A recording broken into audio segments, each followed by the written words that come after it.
So tell us about your new book coming out October 28th, After Alice. After Alice is a story that celebrates the 150th anniversary of the publication of the original Alice in Wonderland. Oh, cool. 1865 to 2015.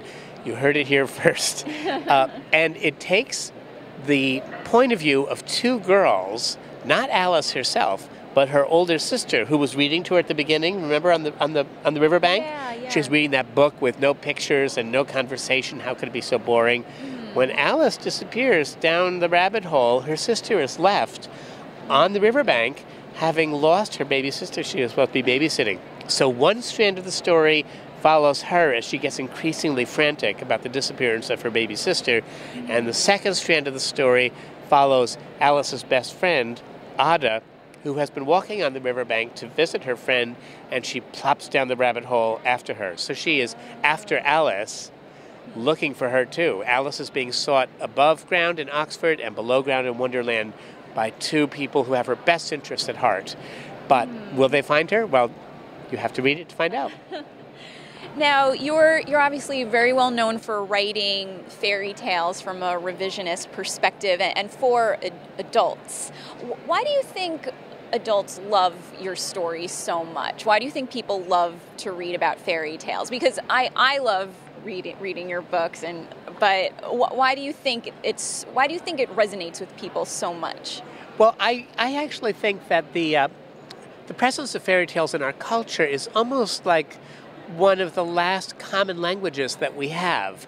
I mean, if we grew up in America, if we grew up in this country, if we grew up in the West, either Canada or Europe or even, parts of South America, we have the fairy tales as our lingua franca. And despite our differences, you and I are different generations, we might be politically different, we might be religiously different, we still have something in common. We all come from the landscape of childhood.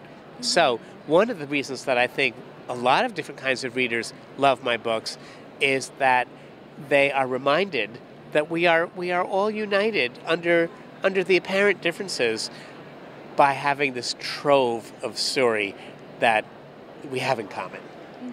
I know one of the reasons why your stories really speak to people, including me, is that you focus on the underdog.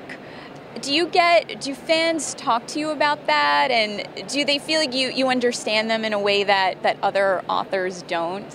I wouldn't make the comparison myself because I can't really speak to that, but I get the most amazing reactions, including I think most authors do if their work has any landing power, which is to say, I get letters or I meet people in lines who have.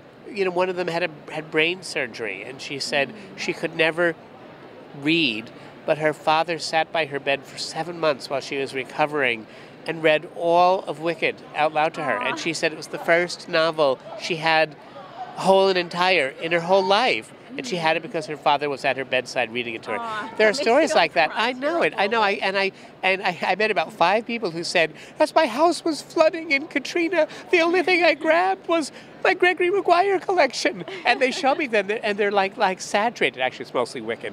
They're saturated, and I think there's an entire neighborhood in town where everybody was trying to paddle with their Wicked collection. I mean, it's really rather wonderful and humbling, I must say. Did you ever imagine this level of success and that Wicked would get turned into a Broadway musical? Did you even imagine anything like this? No, I have a fiendish and indeed in some ways a toxic imagination.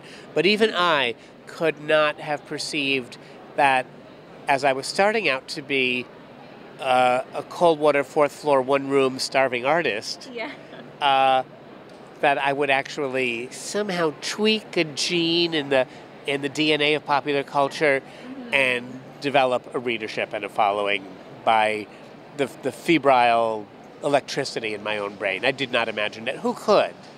Yeah. Well, thank you so much for speaking with us. Oh, it's my pleasure. Thank you. Thank you so much.